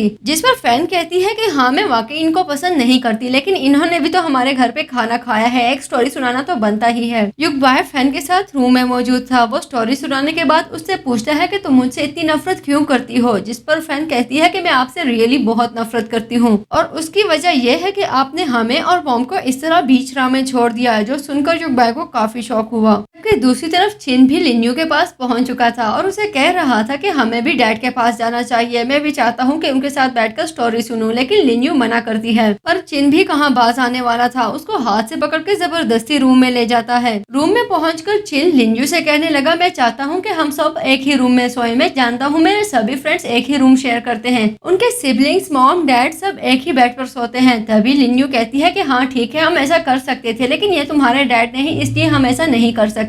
जिस दिन मैं तुम्हारे डैड को ढूंढ निकालूंगी उसके बाद हम एक ही रूम शेयर किया करेंगे। लेकिन चिन उसकी एक नहीं सुनता। बिलाखिर उन दोनों को बच्चों के सामने हथियार डालना पड़े और वो दोनों बच्चों को सुलाकर वहाँ से चले गए। बाहर निकलने पर लिन्यू ने युगबाई को थैंक्स कहा। तभी युगबाई उससे कहता है कि तुम इन बच्चों की देखभाल अकेले करती हो, मैं जानता हूँ कि ये यकीनन बहुत मुश्किल होगा। जिसके जवाब में लिन्यू कहती है कि अपनी पलकों का बोझ किसी को भी भारी नहीं लगता। तभी युगबाई उसकी तरफ बढ़ने लगा, लेकिन फिर खुद को संभालते हुए कहता है कि तुम्हारे बाल खराब हो रहे हैं। इतने में युगबाई को उसके मैनेजर की कॉल आई, जो उसको बता रहा था कि 7 साल पहले की इन्वेस्टिगेशन हो चुकी है और हमारे पास रिपोर्ट तैयार है। ये सुनते ही वो कहता है कि तुम वेट करो, मैं अभी तुम्हारे पास पहुंच रहा हूँ। कुछ ही देर में वो अपने मैनेजर के पास मौजूद था। मैनेजर ने उसको बताया कि इस रिपोर्ट के मुताबिक आपको लिन्यू ने प्रपोज किया था और वो हमेशा से आपके पीछे पड़ी हुई थी, लेकिन आपने उसको रिजेक्ट किया। युगबाई इस सब पर यकीन नहीं करता और कहने लगता है कि सवाल ही पैदा नहीं होता कि लिन्यू के साथ मेरा इस किस्म का रिलेशनशिप रहा हो, और फिर उसे कहता है कि तुम उसके बच्चों के फादर के बारे में मालूमात करवाओ, लेकिन याद रखो कि इसके बारे में किसी को पता नहीं चलना चाहिए। नेक्स्ट सीन में लिन्यू अपने बच्चों को डिनर के लिए उठाती है। तभी उठते साथ ही बच्चे पूछने लगे कि हमारे डैड कहाँ हैं, जिस पर वो बताती है कि वो अपने घर चला गया है, उसके बारे में परेशान होने की कोई जरूरत नहीं। जिसके जवाब में फैन कहती है कि मॉम आप उनको अकेले कैसे जाने दे सकते हैं, जबकि आप जानती भी हैं कि देर हो चुकी है और ये बिल्कुल भी सेफ नहीं। लिन्यू से कहती है कि तुम तो पहले युगबाई को बिल्कुल भी पसंद नहीं करती थी, बल्कि किसी हद तक उससे नफरत भी करती थी। अब उसकी तरफ तुम्हारा एटीट्यूड इतनी जल्दी कैसे चेंज हो गया है? क्या उसने तुम्हें कोई गिफ्ट दिया है? जिस पर फैन कहती है कि नहीं, उन्होंने मुझे कोई भी गिफ्ट नहीं दिया, बस मुझे ऐसे लगता है कि वो इतने भी बुरे नहीं जितना मैं उनको समझती थी। इतने में लिन्यू को जिया की तरफ से कॉल आती है और वो उसे कह रही थी कि तुम्हारी डैड मॉम की बिलोंगिंग्स हमारे पास मौजूद हैं, अगर तुम्हें वो चाहिए तो जल्दी से पहुंच जाओ। सीन शिफ्ट होता है तो हम जिया को युगबाई के पेरेंट्स के साथ देखते हैं, जहाँ पर युगबाई की मॉम उसको कंसोल करते हुए कहती है कि तुम्हें परेशान होने की कोई जरूरत नहीं, आज नहीं तो कल शादी तो युगबाई ने तुमसे ही करनी है। जिस पर जिया कहती है कि ये सब कुछ उस कैंडुलस लड़की की वजह से हुआ है, हमेशा वो मेरी खुशी के बीच में आ जाती है, उसकी वजह से युगबाई ने सब लोगों के सामने मुझे डांटना शुरू कर दिया, मैं उसको बिल्कुल भी छोड़ूंगी नहीं। अब तो मुझे ऐसे फील होता है जैसे उसके होते हुए मैं कभी भी पाई फैमिली की बहू नहीं बन सकती। तभी युगबाई के फादर उसे कहते हैं कि ऐसा कुछ भी नहीं होगा, उस लड़की की इतनी हिम्मत कभी भी नहीं हो सकती, शादी तो किसी भी सूरत युगबाई को तुम्ही से करनी होगी, वरना उस लड़की का मैं हशर बिगाड़ के रख दूंगा। इतने में वहाँ पर लिन्यू पहुँच गई, जो अपनी मॉम की बिलोंगिंग्स के बारे में पूछ रही थी। तभी जिया उसे कहती है कि तुम्हें क्या लगता है कि तुम मेरी जिंदगी अजीरन कर दोगी और मैं इतने आराम से तुम्हें बिलोंगिंग्स दे दूंगी? ये सुनते ही लिन्यू उसको गले से पकड़ती है, लेकिन जिया अपने आप को छुड़वाते हुए अपने सर्वेंट से कहने लगी कि इस लड़की को पकड़ो, आज मैं इसको बहुत अच्छा सबक सिखाने वाली हूँ जो ये अपनी सारी जिंदगी याद रखेगी। जबकि दूसरी तरफ चिन अपनी मॉम के लिए बहुत परेशान था। तभी फैन उससे उसकी परेशानी की वजह पूछती है। तभी वो बताने लगा कि मैं अपनी मॉम को लेकर बहुत परेशान हूँ, कहीं ऐसा ना हो कि उनको बुली किया जा रहा हो, क्यों ना हम अपनी मॉम की हेल्प करें। और वो दोनों ही अपनी मॉम की हेल्प करने के लिए निकल पड़े। नेक्स्ट सीन में लिन्यू जिया से पूछ रही थी कि तुम मेरे साथ ऐसा क्यों कर रही हो, जिस पर वो कहती है कि हमारे बीच में कुछ भी अनक्लियर नहीं, मैं जो कर रही हूँ वो तुम बहुत अच्छे से जानती हो, मेरे सर्वेंट्स आज तुम्हें बहुत अच्छा सबक सिखाने वाले हैं। और तभी वो अपने सर्वेंट से कहने लगी कि इसकी अच्छी सी पिटाई करो। इतने में वहाँ पर फैन और चिन भी पहुंच चुके थे। तभी चिन कहता है कि मैं जानता था कि तुम जैसी औरत इतनी गिरी हुई हरकत जरूर करेगी, इसलिए हम अपनी मॉम को डिफेंड करने के लिए पहुंच चुके हैं। जिया उससे कहने लगी कि बहुत अच्छा किया जो तुम दोनों यहाँ पर पहुंच चुके हो, अब मुझे तुम लोगों को मारने के लिए बाहर नहीं जाना पड़ेगा। और अपने सर्वेंट से कहती है कि इनको अच्छा सबक सिखाओ, लेकिन चिन की सुपर पावर्स की वजह से कोई भी उसके आगे टिक नहीं पाता। लेकिन ये दोनों डॉन तब भी नहीं रुके। फैन कहने लगे कि मेरी मॉम के साथ जो तुमने किया है इसकी कीमत तुम्हें बहरहाल अदा करनी पड़ेगी। तभी वो आगे बढ़ते हुए वहाँ पर मौजूद सभी बात तोड़ने लगी। जिया उसको वार्न करती है कि ये सब तुम्हें महंगा पड़ने वाला है। तभी चिन कहने लगा कि अगर मेरी सिस्टर को किसी ने नजर उठाकर भी देखा तो उसको अपने सारे दांत यहाँ पर ढूंढने पड़ेंगे। इतने में जिया कॉल करके युगबाई को बुलाती है और उसे कहती है कि प्लीज मुझे आके बचा लो, वो औरत अपने दोनों बच्चों के साथ यहाँ पर पहुंच चुकी है और हम सबको बुरी तरह से मार रही है। युगबाई जो कि मीटिंग में बैठा हुआ था, ये सब सुनने के बाद मीटिंग सस्पेंड करते हुए जल्दी से अपने घर पहुंचने लगा। घर पहुंचते ही घर की हालत देखकर उसको काफी शौक लगा। तभी वो पूछता है कि ये सब क्या हो रहा है, जिस पर जिया उससे कहने लगी कि देखो इनकी गुंडागर्दी, ये देखो इन्होंने घर की क्या हालत कर दी है और ऊपर से हमें भी मार रहे हैं, हमें बुली किया जा रहा है, इन्हें बिल्कुल भी शर्म नहीं आती। आए दिन हमारे घर पहुंच जाते हैं और कोई ना कोई तमाशा लगाया होता है। तभी फैन उससे कहने लगे कि इन्होंने हमारी मॉम को धोखा दिया, सिर्फ इतना ही नहीं बल्कि उनको बुली भी किया गया। जिस पर जिया चीख चीख कर कहने लगी कि ये लड़की झूठ बोल रही है, इसके हाथ में डंडा देखो और पूरे घर की हालत देखो। युगबाई किसी फैसले की नहज पर पहुंचा, इससे पहले ही लिन्यू की तबीयत खराब हो गई। तभी युगबाई उसको लेकर हॉस्पिटल पहुंचने लगा, लेकिन जिया उसको रोकते हुए कहती है कि मैं तुम्हें बिल्कुल भी जाने नहीं दूंगी, तुम्हारे फियांसे मैं हूँ, इसलिए सबसे पहले तुम्हें मेरी केयर करनी चाहिए, लेकिन तुम्हें इस लड़की से ही फुर्सत नहीं मिलती। जिस पर वो कहता है कि इसकी तबीयत ठीक नहीं है। जिया जब जान चुकी थी कि ये मेरे रोकने पर नहीं रुकने वाला, तभी वो एक कांच उठाकर युगबाई को मारती है, लेकिन इससे युगबाई को बिल्कुल भी फर्क नहीं पड़ा और ना ही वो वहाँ पर रुका। हॉस्पिटल पहुंचकर डॉक्टर बताती है कि इनकी तबीयत बिल्कुल ठीक है, सिर्फ जरा सा बुखार है जिसकी वजह से इनको चक्कर आने लगे। आप अपनी इंजरी चेक करवाएं, ये हमें ठीक नहीं लग रही। न्यू को होश आता है तो फैन और चिन उनके पास मौजूद थे। तभी वो पूछने लगी कि मैं यहाँ पर कैसे पहुंची, जिस पर चिन बताता है कि आपको डैड यहाँ लेकर आए। इतने में लिन्यू की नजर बेडशीट पर लगे खून के धब्बे पर पड़ती है। तभी वो बच्चों से पूछती है कि ये सब क्या है, जिस पर चिन उसको बताता है कि जिया से आपको बचाते हुए डैड हर्ट हो गए, आपको उनको जाकर देखना चाहिए। लिन्यू के जाने के बाद चिन कहने लगा कि डैड वाकई मॉम की बहुत फिक्र करते हैं, इसलिए तुम दोनों को उन्हें मिसअंडरस्टैंड नहीं करना चाहिए। जिस पर फैन कहने लगी कि अब मुझे तुम्हारी बात कुछ कुछ ठीक लगने लगी है। जबकि दूसरी तरफ युगबाई की बैंडेज की जा रही थी। डॉक्टर की नजर उसके एब्डोमेन पर मौजूद स्कार पर पड़ी तो डॉक्टर उससे कहने लगा ऐसे लगता है जैसे ये जख्म काफी पुराना है, अगर मेरी मानी जाए तो आपको लेजर ट्रीटमेंट कराना चाहिए, वरना ये निशान सारी जिंदगी के लिए आपका पीछा करता रहेगा। तभी युगबाई बताता है कि एक्चुअली 7 साल पहले मेरा एक्सीडेंट हो गया था और तभी मुझे ये जख्म लगा, इसको काफी टाइम हो चुका है। इतने में वहाँ पर लिन्यू पहुंची। डॉक्टर लिन्यू से उसकी सेहत के बारे में पूछता है। तभी लिन्यू बताने लगी कि मैं अब ठीक हूँ, बस थोड़े रेस्ट की जरूरत है। इस पर डॉक्टर मुस्कुराते हुए कहने लगा ऐसे लगता है जैसे मिस लिन्यू को अपने से ज्यादा अपने हस्बैंड की फिक्र है। जिस पर वो दोनों ही एक साथ कहने लगे कि हम स्पाउस नहीं हैं। कुछ ही देर में बच्चे भी वहाँ पर पहुँच चुके थे, जिनको देखते ही लिन्यू उनको घर चलने के लिए कहती है, लेकिन जैसे ही वो घर जाने के लिए मुड़ने लगी वो गिरने लगती है, जिस पर युगबाई उसको संभाल लेता है। बाहर निकलकर लिन्यू युगबाई को थैंक्स कहती है। तभी चिन कहने लगा कि आपकी तबीयत अभी तक पूरी तरह से ठीक नहीं हुई, इसलिए हम चाहते हैं कि डैड हमें खुद ड्रॉप करके आए। युगबाई लिन्यू को पीछे की तरफ से आने वाले स्ट्रेचर से बचाने के लिए अपने करीब करता है और इसी तरह वो दोनों एक दूसरे की हार्ट बीट फील करने लगे। युगबाई उससे कहने लगा कि तुम अभी तक वीक हो, मुझे लगता है कि मैं तुम्हें खुद ही ड्रॉप कर दूं तो बेहतर रहेगा, चलो मैं तुम्हें तुम्हारे घर छोड़ाऊं। कुछ ही देर में वो लोग घर पहुंच चुके थे। तभी चिन अपने डैड से कहने लगा मुझे लगता है कि आपको मॉम को रूम में छोड़कर आना चाहिए, ऐसा ना हो कि आपके जाने के बाद वो एक दफा फिर बेहोश हो जाए। लिन्यू उसको मना करती इससे पहले ही युगबाई उसको उठाकर रूम की तरफ बढ़ने लगा। रूम में पहुंचाने के बाद युगबाई उससे कहता है कि तुम्हें अभी तक वीकनेस फील हो रही है, मुझे लगता है कि तुम्हें कुछ खाना चाहिए, तुम बैठो मैं तुम्हारे लिए कुछ लेकर आता हूँ। तभी लिन्यू उसको मना करने लगी, लेकिन युगबाई कहाँ उसकी सुनने वाला था। तभी कहता है कि मैं अभी तुम्हारे लिए नूडल्स बनाकर लाता हूँ, तुम यहीं बैठो, उठने की कोई जरूरत नहीं। सीन शिफ्ट होता है तो युगबाई उसके लिए नूडल्स बनाकर ला चुका था। तभी उसे कहने लगा कि मुझे पता नहीं था कि तुम्हें खाने में क्या पसंद है, इसलिए मैंने तुम्हारे लिए नूडल्स बना दिए। नूडल्स खाते हुए वो रोने लगी, जिस पर पूछता है कि क्या हुआ, लगता है कि तुम्हें मेरे बनाए हुए नूडल्स अच्छे नहीं लगे। लेकिन मन ही मन में लिन्यू सोच रही थी कि ये मुझे कैसे अच्छे नहीं लगेंगे, आखिर ये तुम्हारी सिग्नेचर डिश जो है। युगबाई उसके आंसू पहुंचने लगा, लेकिन लिन्यू उसका हाथ झटकते हुए कहती है कि तुम ऐसा क्यों करते हो, एक दफा मेरे पास आकर मुझे अपनी कुर्बत का एहसास दिलाते हो, लेकिन जल्द ही मुझे हर्ट करने लगते हो। तुम प्लीज बाहर चले जाओ, मैं कुछ समय अकेले गुजारना चाहती हूँ।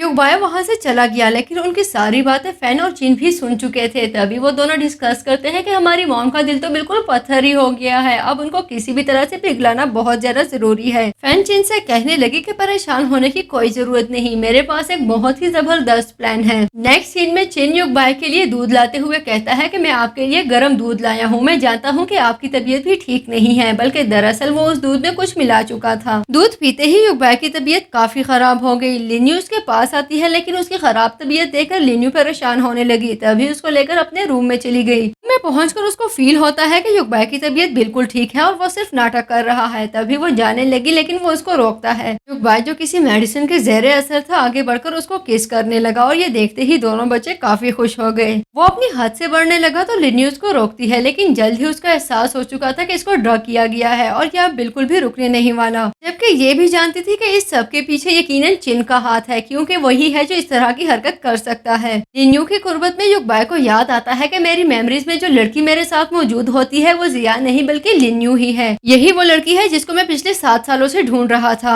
सीन में वो दोनों अपने बेडरूम में मौजूद थे। तभी वो पूछने लगा कि क्या तुम मुझे पसंद करती हो, जिस पर लिन्यू कहती है कि क्या तुम्हारा दिमाग खराब है, तुम ही मेरे पास आए थे। बायो से बताता है कि एक्चुअली चिन ने मेरे दूध में कुछ मिला दिया था, लेकिन मैं उसको थैंक्स कहना चाहता हूँ, क्योंकि अगर वो ऐसे ना करता तो मुझे मेरी वाइफ बिल्कुल भी वापस ना मिलती। मैं जान चुका हूँ कि जो लड़की मेरे मेमोरीज में मेरे साथ थी वो तुम ही हो। मेरी याददाश्त वापस आ चुकी है। जिस पर वो पूछती है कि क्या मतलब है तुम्हारा। मुझे लगा कि तुम जानबूझकर मुझे अवॉइड कर रहे हो, जबकि तुम्हें निशिया था। युगबाई कहता है कि हाँ बिल्कुल ऐसा ही है। एक्चुअली 7 साल पहले मेरा एक्सीडेंट हो गया था जिसमें मेरी यादाश्त चली गई थी। कोई लड़की थी जो मेरी मेमोरीज में हमेशा मेरे साथ रही। जिया ने मुझे शुरू से इस बात का एहसास दिलाया कि वही है जो मेरे मेमोरीज में मेरे साथ मौजूद है और मैंने भी उसकी बात पर यकीन कर लिया। लेकिन तुम्हें परेशान होने की बिल्कुल जरूरत नहीं। जिया ने जो कुछ किया है उसका जवाब उसको देना ही पड़ेगा। अफसोस तो इस बात का है कि इस सब कुछ में मेरे पेरेंट्स भी उसके साथ मिले हुए थे। नेक्स्ट सीन में जिया युगबाई से मिलने के लिए उसके ऑफिस पहुंच चुकी थी और उसे कह रही थी कि मेरी बहन बिल्कुल जहनी मरीज बन चुकी है। मुझे नुकसान पहुंचाने के लिए वो किसी भी हद तक जा सकती है। प्लीज मुझे उस पागल लड़की से बचा लो वरना वो मेरी जान तक ले लेगी। तभी युगबाई पूछने लगा कि क्या तुम मेरे साथ पिछले 7 सालों से मौजूद हो? जिस पर वो कहती है कि ऑफ कोर्स, मेरे अलावा तुम्हारी जिंदगी में कभी कोई नहीं आया। ये सुनते ही युगबाई उसको धक्का देके पीछे गिरा देता है और उसे कहता है कि मजीद बकवास बिल्कुल भी मत करना। मैनेजर के बुलाने पर सिक्योरिटी गार्ड्स वहां पर पहुंच चुके थे। तभी वो उसको वहां से लेकर जाने लगे। मूवी आगे बढ़ती है तो फैन और जिन वॉक कर रहे थे और वो दोनों ही बहुत ज्यादा खुश थे। और क्यों खुश ना होते, उनके पेरेंट्स की शादी जो होनी थी आज। इतने में एक किडनैपर फैन को किडनैप कर लेता है, जबकि दूसरी तरफ लिन्यू अपनी शादी की तैयारियों में मसरूफ थी। तभी युगबाई की सिस्टर उसके पास आकर उसको अपना एंसेस्टर पेंडेंट देती है और कहने लगी कि ये मेरी तरफ से तुम्हारी शादी का गिफ्ट है। मेरे पेरेंट्स किसी के भी साइड पे हो मुझे फर्क नहीं पड़ता, बस मैं सिर्फ अपने भाई को खुश देखना चाहती हूँ। इतने में लिन्यू को जिया की कॉल आती है जो उसे कह रही थी कि अगर तुम अपनी बेटी को सही सलामत देखना चाहती हो तो 10 मिनट में मेरी बताई हुई जगह पर पहुंचो। जिस पर लिन्यू कहती है कि उसे कुछ भी मत करना, मैं अभी पहुंचने वाली हूँ। कुछ देर में लिन्यू जिया के पास पहुंचते हुए उसे कहने लगी कि मेरी बेटी को यहाँ से जाने दो। जिस पर वो कहती है कि ठीक है, मैं तुम्हारी बेटी को छोड़ दूंगी लेकिन उससे पहले तुम्हें अपनी जान लेनी होगी। लिन्यू अपनी जान अपने हाथों से लेती इससे पहले ही युगबाई वहाँ पर पहुंच चुका था, जो जिया को गिराते हुए फैन के हाथ खोलने लगा। जिया लिन्यू को मारने के लिए आगे बढ़ी लेकिन युगबाई उसको बचाते हुए अपनी जिंदगी को खतरे में डालता है, लेकिन गार्ड जिया को पकड़ चुके थे। सीन शिफ्ट होता है तो वो तीनों युगबाई के साथ हॉस्पिटल में मौजूद थे। तभी युगबाई को होश आता है, जिसको लिन्यू बताने लगी कि तुमने हम सबको बहुत ज्यादा परेशान कर दिया। युगबाई कहता है कि मैं बिल्कुल भी ठीक हूँ, परेशान होने की कोई जरूरत नहीं। वो दोनों एक दूसरे को हक कर लेते हैं, जो देखते ही बच्चे खुशी खुशी बाहर जाने लगे। मूवी के लास्ट सीन में उन दोनों की शादी हो रही थी और वो दोनों ही बहुत ज्यादा खुश थे। युगबाई रिंग निकालकर उसे प्रपोज करते हुए कहता है कि मैं अपनी सारी जिंदगी तुम्हारे नाम करना चाहता हूँ, क्या तुम मुझे एक्सेप्ट करने के लिए तैयार हो? जिसको लिन्यू खुशी खुशी एक्सेप्ट कर लेती है। इसके साथ ही हमारी मूवी अपने एंड को पहुंची, जो कि यकीनन आपको बहुत अच्छी लगी होगी। लेकिन अगर यहाँ तक पहुंच चुके हो तो वीडियो को लाइक करना बिल्कुल भी मत भूलिएगा। Stay tune.